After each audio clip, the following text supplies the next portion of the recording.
All right, so I'm going to make a case for why I think everyone should consider it. Whether you do or not, that's your choice, obviously. But if this is all I've done my whole career, so of course I'm a big fan of it.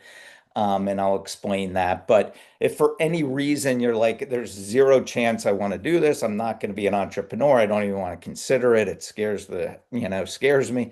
It's okay. You can go work on other career stuff. You don't have to hang in here. And then uh and then I'm also going to do the 3 o'clock session. I think I'm going to do office hours during that time. So again, if you have questions or stuff you want to talk about or listen in on other people's questions, come in at 3. If not, you can work on other career stuff for yourself. All right, so let's get cranking. Let me share. Okay. All right. Is this showing up this slideshow?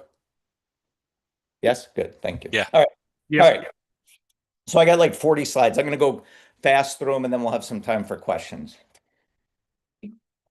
All right, why every vet should consider entrepreneurship.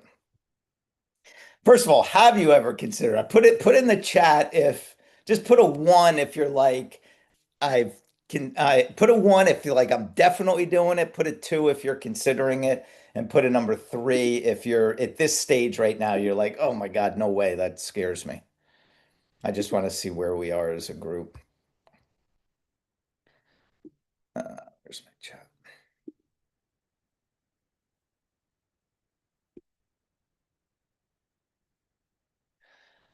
All right, excellent.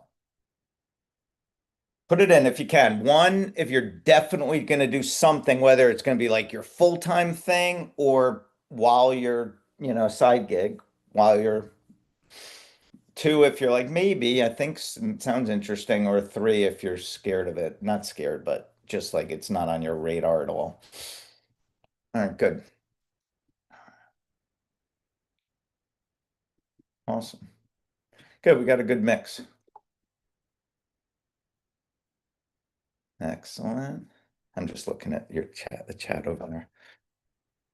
But I'm just one other thing I'm curious about. The people who put one saying, I'm definitely doing it, write the word full if you're looking to do this as your full-time thing starting right away, or part if you're going to do it on the side. I'm curious with that crew what that is. Good parts. Awesome. Chris Santoyo. Awesome. What are you thinking of doing, Chris? Do you mind sharing? Yeah, the main thing I was going for would be like a painting business and Right. also a hair salon. Awesome. Awesome. Awesome. I had a little painting business in college. All right, here we go. All right, so I strongly recommend you guys double up and do this. I'm talking not the full-time people, but if you are considering doing it, like the ones who said I want to do part-time, or even people who have not even thought about this, I recommend that you double up. Get your permanent job, get the paycheck coming in, but all of us have 5 hours extra a day. And when you back out, sleep, work, commute, family time, we all have 5 hours of waking time a day.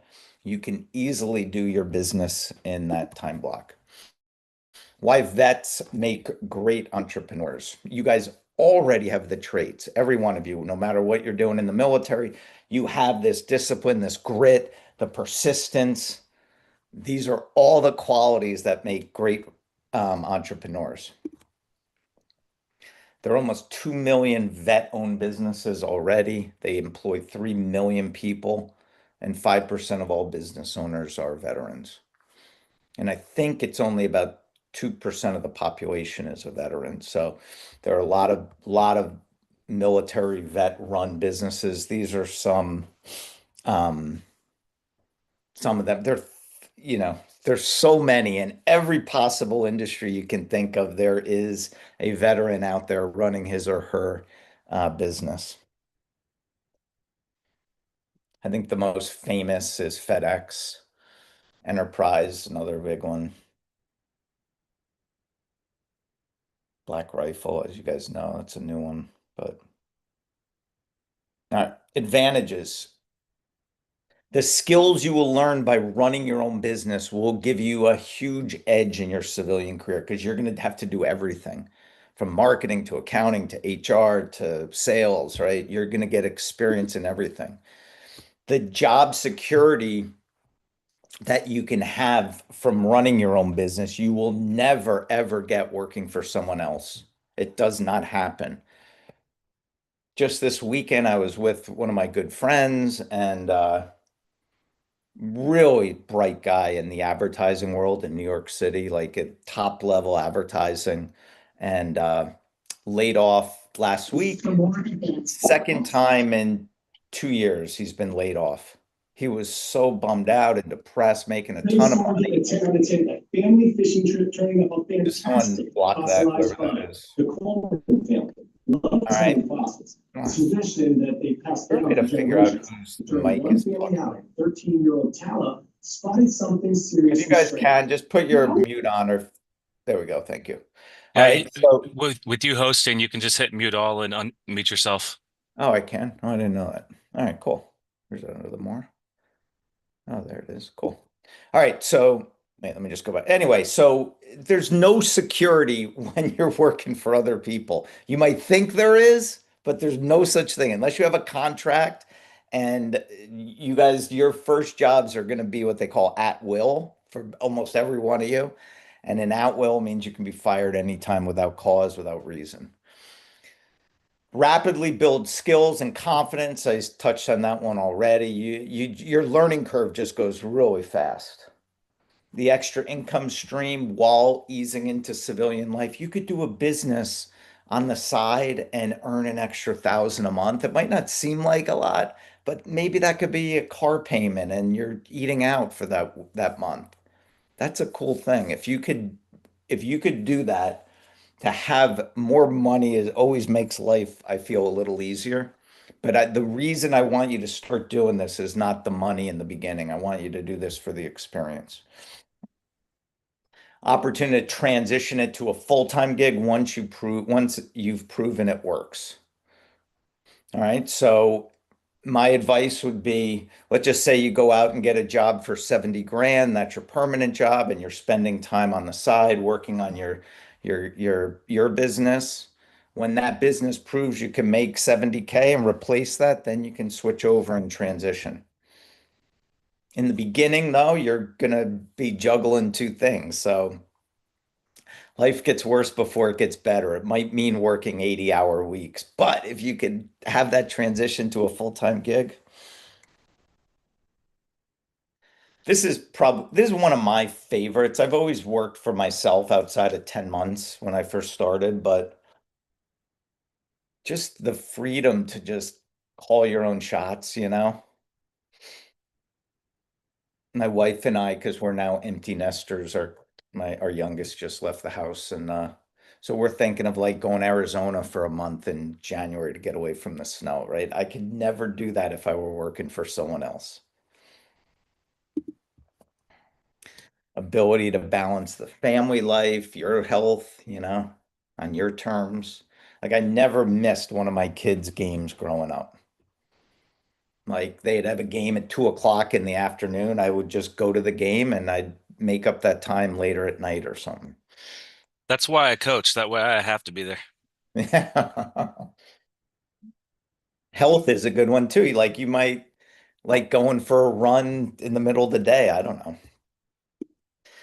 No boss, you call the shots. This is a huge one too. Especially like many of you have had such incredible experiences, I think most of you in the military with a lot of leadership and it will be a little bit of a culture shock when you go to an office and all of a sudden your boss is younger than you or the colleagues just don't have your integrity, your grit, right? They're not going to be what you've been used to.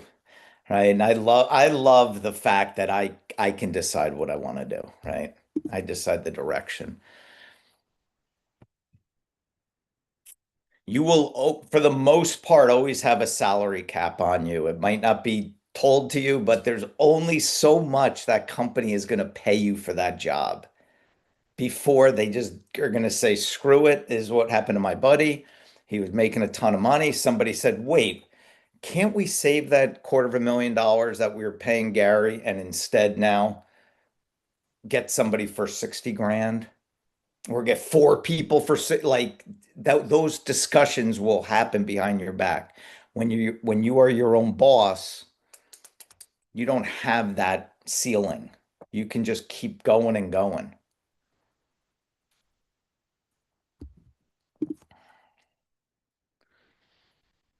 Ability to create impact, serve customers, give back. There's a lot of reward in doing your own thing where you can pat yourself on the back and feel like, you made a difference. You can still do that working for other people, but you just have so much more, I think, so many more options when you're doing it on your own. I mean, imagine you guys start a business and 5 years from now, you're employing 300 people. What a cool thing. Every success is a direct result of your effort, especially in the beginning. As you're growing, then it's the team effort, but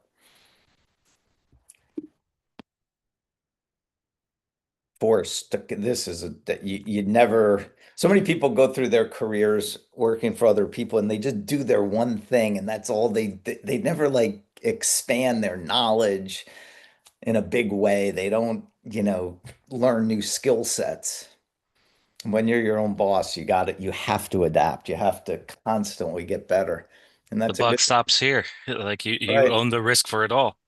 No doubt.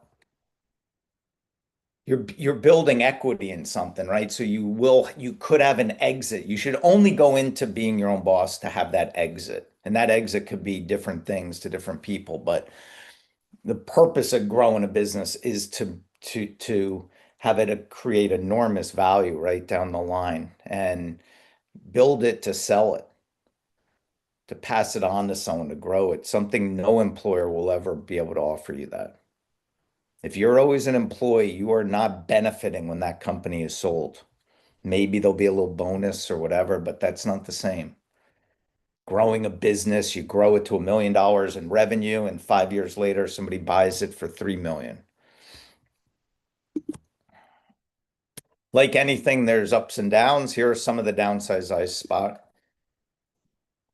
Long hours, self-discipline, it requires that discipline, time management. It's a very rare week that I put in 40 hours a week. I probably average like 60. Yeah, probably 60. So you got to be willing to do that. There's never a day that goes by that I'm not thinking about work. Where a lot of people can shut off who are employees. It's 5 o'clock. They go home. They could care less about that business. They don't think about it. They don't think about it till they walk in the next day the next morning at 9 o'clock. When you own your own gig, it's always on the top of your mind. It's very hard to not think about it. And it does require that, you know, that discipline. Like yesterday, it's Sunday. I'm like, oh crap, I got to do these 3 hours of things. So I got to do it. I can't blow it off. Tons of failure. And that shouldn't be, don't look at that as a necessarily a bad thing. It's the only way to really grow. And everything is on you, right? You don't have that ability to really blame other people, to carry the load, to take the loss, right? But you will, if you're going to go down the entrepreneurial path, you will fail more than you succeed. I don't know how many businesses I've tried. I don't know, let's just say 8 over the years. And most fail. A couple of the 8, this one's been the best, but I've had one that was really good for a couple years and then the wheels fell off, so that was a disaster. And then one other one when I first started it was decent. It paid my bills and it was fun and all that, but most of them don't work, and that's okay. But You just got to go into it knowing you're going to be in situations where the idea didn't work, you can't get the customers, you lost some money. That's just part of the game. You have those uncertainty, the overwhelming feelings. I mean, but when I think about like the downsides of business ownership, a lot of these are the same downsides that you have when you work for other people too. I think they're less so for business ownership, but there's no path is like all rainbows and easy. Each side is going to have challenges. No guaranteed paycheck. That's true. Your income depends on your results, right? So a bad week, we don't if I can't pay the bills one week, I'm not getting paid, right? I got to other people come first. You have to be okay with that. That's hard. That part's hard. But the same token, you go work for somebody else, you do not have a guaranteed paycheck. People say to me a lot, "Oh, I could never do my own business. I want to work for someone else. I need job security." Like there is zero job security. You might think you have job security, but you don't. You're an at-will employee who could be fired or laid off without cause. All right. So both sides are risky. This one's very true. Like when about before I started Seven Eagle, I had one of the businesses we were doing was going well, and then we had some problems and it fell apart. And I was like, crap, do I want to keep grinding it out as my own boss or do I want to go work for someone? There was a period there of, I don't know, a month where I was a job seeker, right? And it was so hard, so hard. Oh my God, it just wasn't me at all because I had done this for whatever 20 years prior, working for myself, being my own boss, making the decisions. And now all of a sudden I'm going on interviews and it was just, it was a big disconnect for me. So I find a lot of people who go down this path, and especially if you have some success early on and you start making a go of it, it can be difficult to go back and now I'm going to be an employee again. So, all right, getting started. So I recommend that you start small and test your idea during SkillBridge while you're working or job hunting, but start small. Part of this is you will most likely are going to fail. And I don't want it to be a monumental failure. I don't want it to be something where you lose $10,000. I want it to just be the sweat equity, the grind, the time, the effort you put into it. That'll be the loss. That's the learning lesson, right? But don't go for it. Don't go open up a retail operation as your first go at entrepreneurship. So the lean method, right? Just go slow, take baby steps, validate the idea, prove, they call it MVP, most viable product. I think that's what it stands for, where you just prove the idea, prove if you're trying to sell something, prove you can get a customer before you go out and buy business cards, right? Prove you can do it very small and then keep adding on to that. This is something I wish I did more of. I did a little bit of this when I started, but I wish I did more. There's so many people who have come before you who would love to mentor you and help you through your journey of entrepreneurship. And if you can lean on them and learn from their mistakes, you'll go faster than if you try to do it all on your own. It's hard. Like anything in life that is going to have a big payout. It's hard, but let others help you. Very easy to get mentors. Don't go nuts with like business plan. I'm not a fan of those things just because it's going to change 1,000 times. Pick an idea that makes sense. Write it on a one-page plan. Just test it. Go for like, hey, what is this thing going to look like in the next 12 months? There's a saying that I think you should keep in mind. I didn't write it on here. It's called reverse engineering. And that would be uh that would be pick your goal you want. What do you want? Where would you love for this thing to be at the end of a year? Right? Let's just say it's, hey, if I can make an extra $1,000 a month of spending money, right, over the next 12 months, how do I make $12,000? So start with the goal at 12,000, right? And then back into that. Go backwards from there. To be left with 12,000, how much do I need to gross? What's the top line?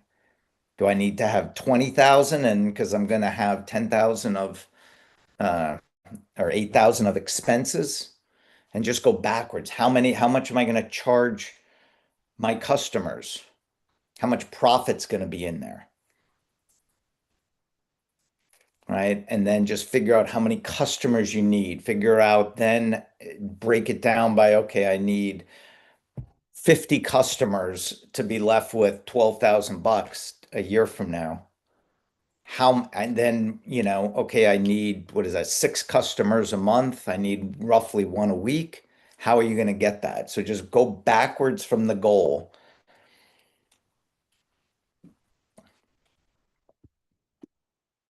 and act. This is probably the biggest one. So many people want things in their life. They want, whether you want a job, you want to start your own business, you want to learn to, you know, play the piano, and we don't do it. We just think about it. But if you're one of those people who can just take action, jump in the deep end, figure out how to swim when you're getting the water, those are the people who I feel do the best. Just start with anything. Don't overthink it. Anything could be you could have an idea just to do it for the experience. It doesn't even have to have a money component to it. All right, here's my challenge to you guys.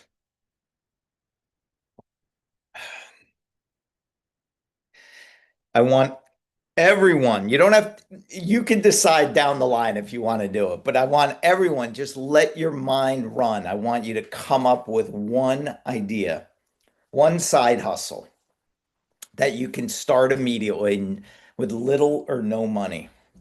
Could be a nonprofit, it could be a for-profit, I don't care.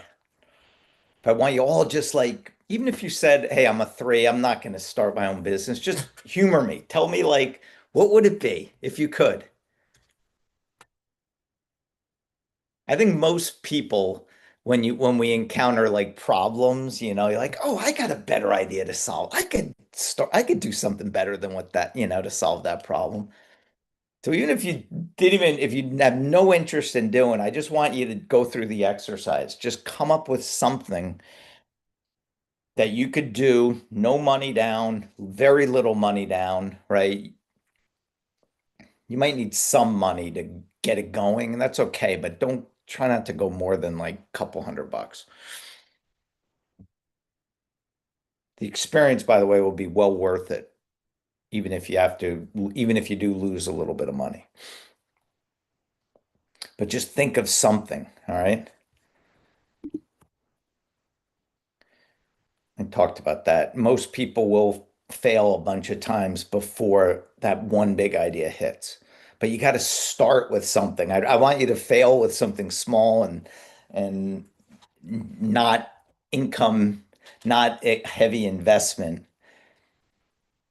and you'll get better and better and better. And then a year from now, 5 years from now, 10 years from now, that's when you're going to come up with the idea that's going to make you millions. Very, very few people hit it on their first try at entrepreneurship. You don't need to incorporate, just do it more as like a little hobby. And just do it pick your idea based on how much time you would want to invest in it, right? You might say, I'm just looking to do something. Hey, if I can invest an hour a week, that'll be my business. Then come up with the idea based on the hour a week. Your idea might be, I'm going to start a podcast. and try to get advertisers doing it an hour a week versus somebody who says, no, I want to do 20 hours a week while I'm working. I don't care, man. I'll work 40 hours a week for a paycheck, but this is what I want. I want to be my own boss. So I'm going to bust my ass now and I'll put in 20 hours a week. Your idea could be a little bigger. The most successful businesses combine an expertise. So maybe something you're really good at right now, right? Just think about what you're really good at. What do people look at you as a subject matter expert? It requires that discipline and a niche, man. Just go after a small group of people to be your customers, your clients. Don't try to appeal to everyone. Don't try to appeal to the world. Because if you can go really small, the more you can focus in on your clientele, the more I feel the more successful you'll be. One of the neighborhood kids, he just graduated college and he's starting a landscaping business. So I've been like mentoring him and helping him. And he's telling me his ideas and he's like, oh, I'm going to do landscaping for a 30-mile radius around us. 30 miles, right? And um, I said, how much, and I reversed engineered it with him. I'm like, how much do you want to make in your first year? Right. And he told me, I think it was like 100K he wants to earn for himself. And then we backed into it and it turned out he needs like 30 customers to do, the work he's doing like whatever hardscaping type stuff. Anyway, so he needs 30 people. So I'm like, why in the world are you trying to market to 30 miles? Those 30 people are all within an hour. I mean, within like two miles of where we live. Let's build and now we know who they are, right? You could just go around and knock on, the doors of these people if you wanted. But you know who they are. It's going to be much easier for him to market and grow a business if he knows, hey, here are my 200 potential clients. I need to get 30 of them. Than if he tries to go after the whole county. What are you really good at right now, or would you love to become great at? Don't where I feel it's so important to pick a business that you love. If you love sports, do something in sports.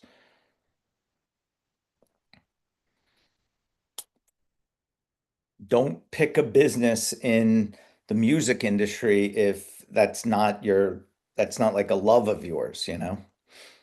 Could be something you want to get good at. So you don't have to be great at it now, but what does that mean? You would love to become great at means to friggin' invest in yourself and spend an hour, 2 hours a day becoming great at it, becoming that subject matter expert.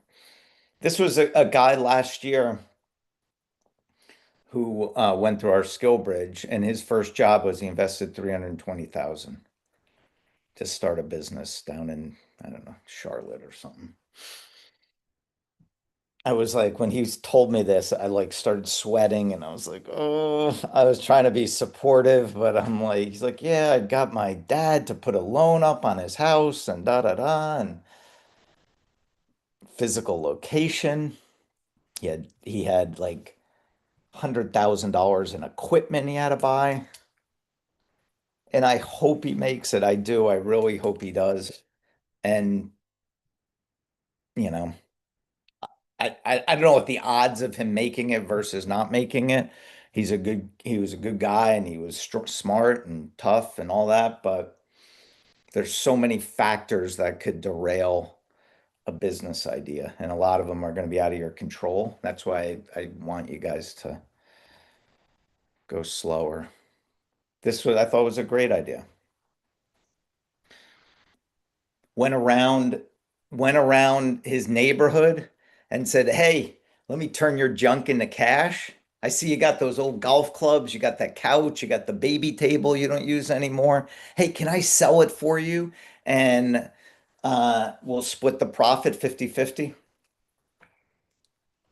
Sell it for free on Facebook Marketplace. They go over there, they take, pictures of whatever the 20 items in each person's house, spends a couple hours posting it and writing descriptions on Facebook, coordinates with the buyers, negotiates, cash comes in, 50% goes to the homeowner, 50% stays. That to me is a like a great idea for like a first business.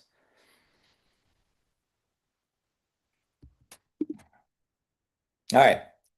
So this is for those who want to participate. I don't force anyone to do anything, either want to or you know, but if you want to participate in a little challenge, we're going to have, I want to do one of the sessions on Thursday for all of you guys to pitch your idea, just like a little mini Shark Tank.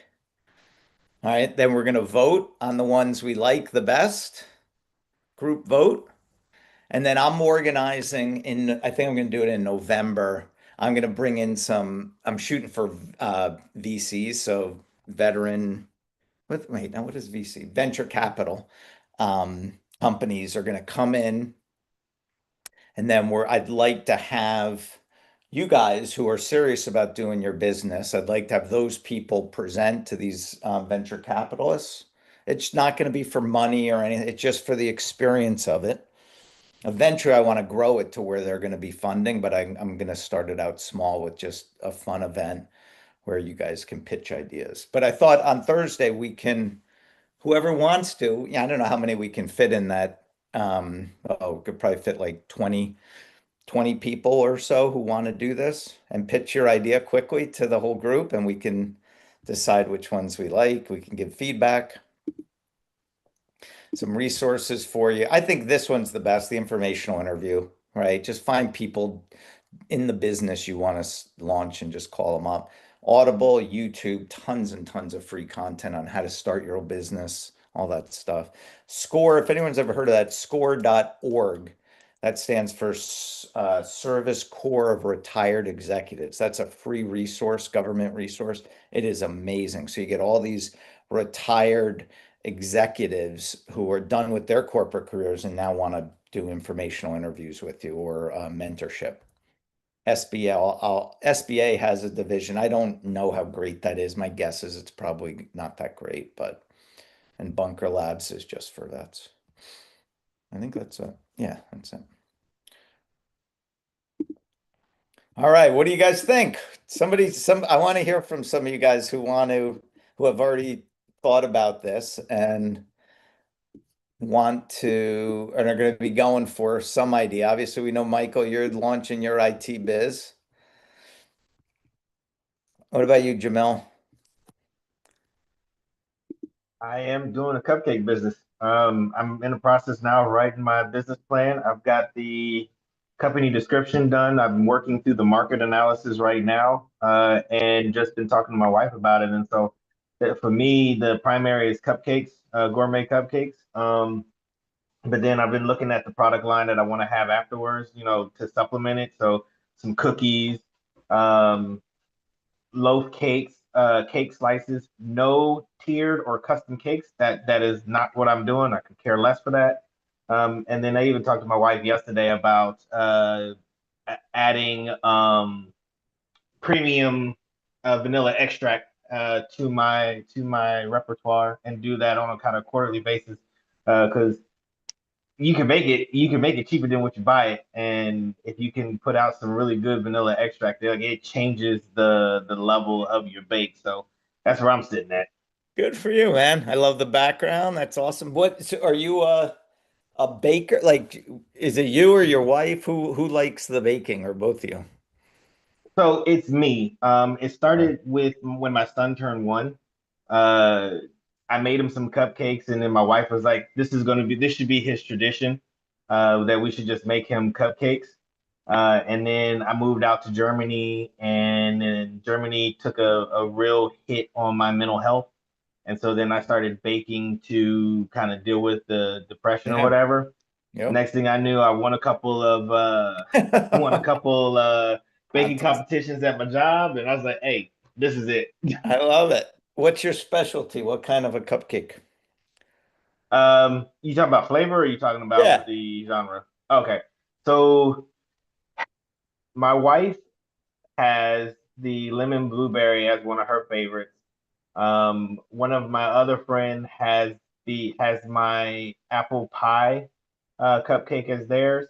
But then for me personally, it's my white chocolate raspberry. That's my favorite. Nice. And so wait, would you need a like an industrial kitchen or where do you make these?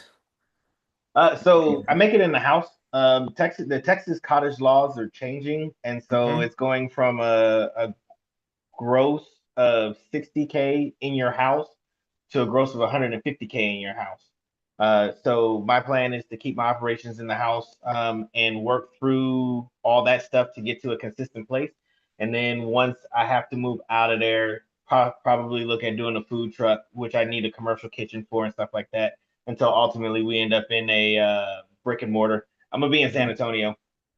That's great, man. Good for you. I love it, man. I think that's awesome. Just, talk to people who have done that, you know.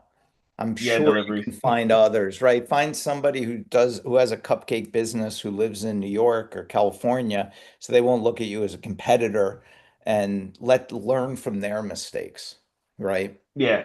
Whether should you do this like mail order? Should you do it with local stores? Should you, I don't, I have no idea, but just lean on people for support. I think that's awesome. I love that, especially that it's a business that came about because you were doing it for mental health reasons. You're just trying to take your mind off all the stuff that was upsetting you, and now here it turned into a business. You got to tell that story. You got to share it starting immediately. One of the best strategies for this, I get it from Gary Vee. He's a famous sort of business type consultant, but share your journey. Now is the crucial time. Like do a daily video for 2 minutes. Talk, like invite people into your story and that So like I'm journey, planning like on doing that when journal. I get to San Antonio, and No, then do that it way I now. can have Now. the I would not now wait. as No, so this is the fun don't have part. the driving factor at the end of it to be like, hey, No, come screw it. here. Let people feel a part of your journey. Hey guys, it's Jamel. I just want to share with you this dream I have. I'm going to launch a cupcake business with my wife, right? And we're just figuring it all out now, and we're going through the planning stages. And today we're working on budgeting. And here's what and just do a 2, 3 minute video about that. But I love it, man. Congrats. I think that's absolutely awesome that Appreciate it. going for it, right? And just try to keep the expenses down because it can get, especially something like that, it can get really costly, right? Yeah, get on TikTok. Cody said absolutely, right? Yeah, Cody's been trying to get me Really on good at TikTok. social. Get really good at social, get good at like, can you imagine if over the next 3 months before you even launch the thing, you now have a list of 1,500 people who are sort of following your journey. I mean, those are your initial customers, right? Yeah. Those are the people who are going to buy from you if it's going to be like a mail order type thingamajig. People are asking about franchises. Yeah, franchise, absolutely a franchise can be your business idea. We had a vet, a woman, I forgot her name, a few months back, who bought a franchise. Well, the guy who I was telling you about who bought the car detailing franchise, he bought that was a franchise he bought. So a big chunk of that money, I think a third of it went to the franchise or but then we had another vet, a woman bought a franchise, but she bought vending machine franchise. So I think it was like I want to say like $6,000, right? And I don't even know what she got for it. I assume that probably covered the cost of one or more machines. I don't know. But they're like I like that one starting out over the car. Like just go smaller is better in the beginning. Take your lumps when the risk is lower. Don't take your lumps when you got, you have a note of $20,000 you got to pay by the end of the month to the bank, right? And now you're stressed. Not that the vending machine is not stressed, but it's a little bit different level.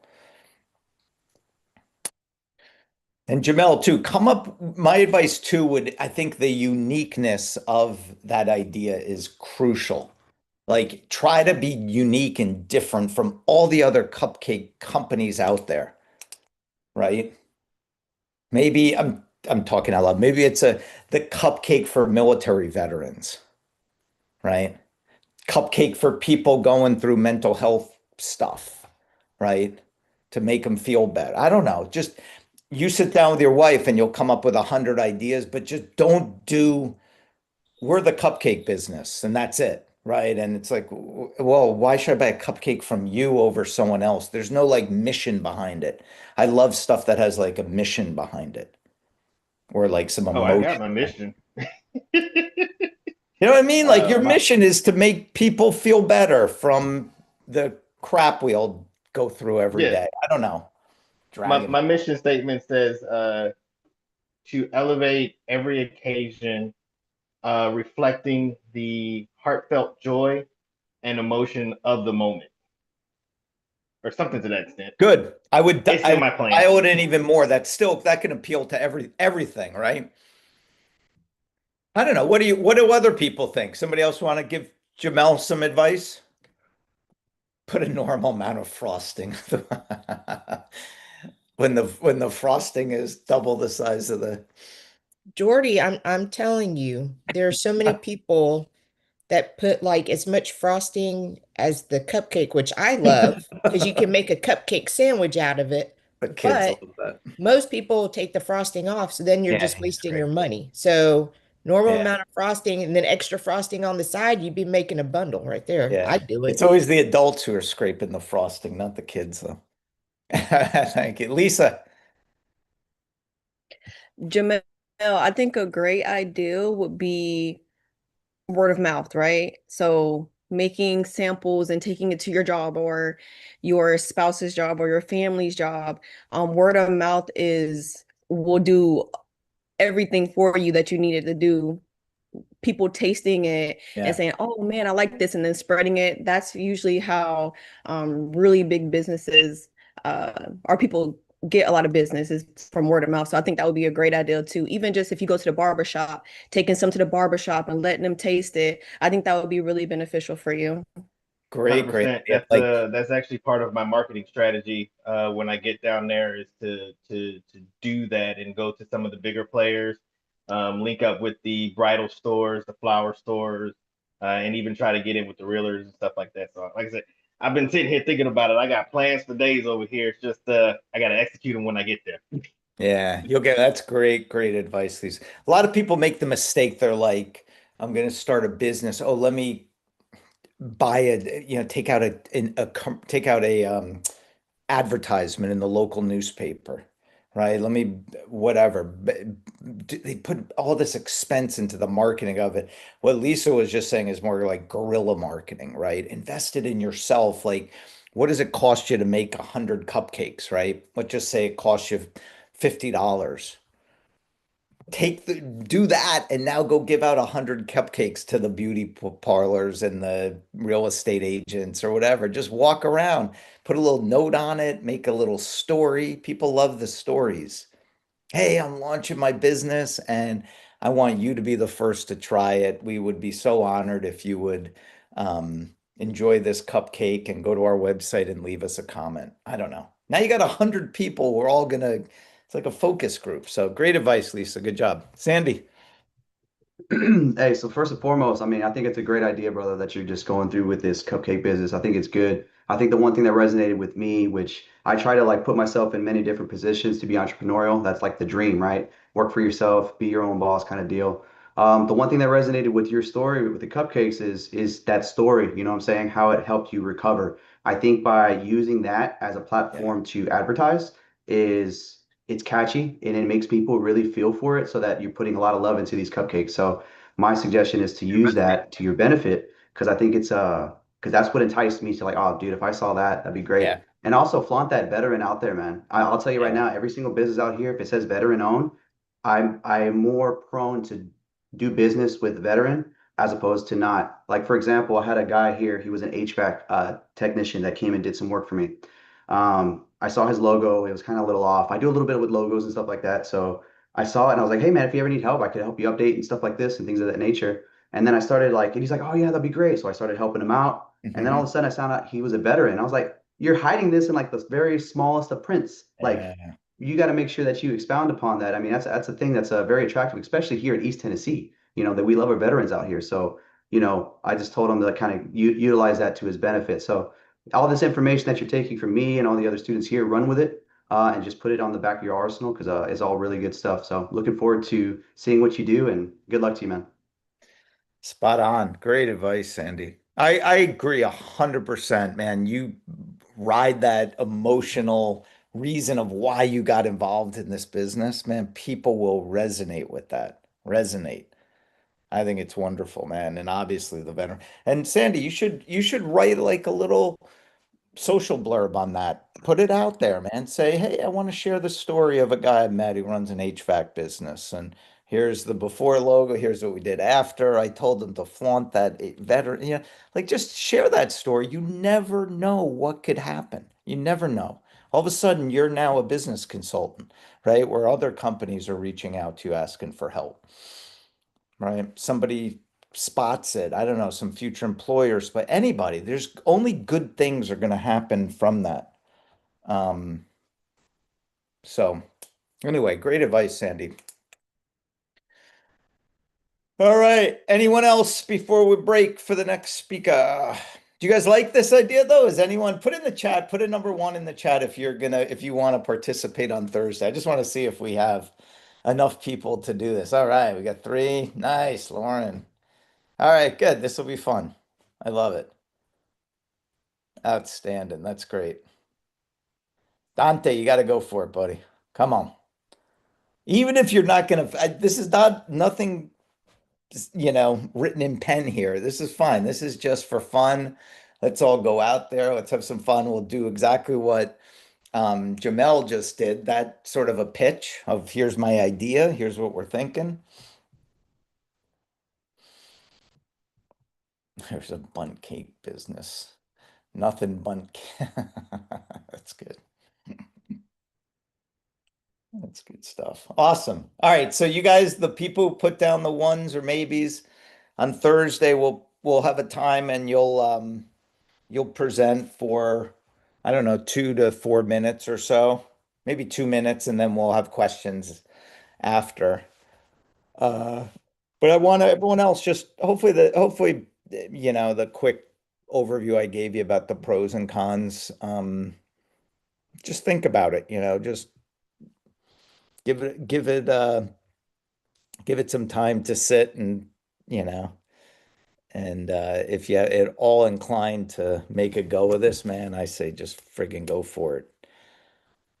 Black Coffee Rifle. Wait, is that the name? Black Rifle Coffee. I think that business is like 7 years old or something crazy. I don't even think it's that old.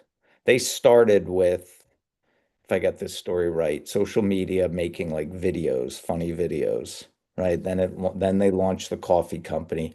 Then they went public, and I think most of the owners cashed out, valued it over $1 billion with a B. That could be any one of you guys, any one of you.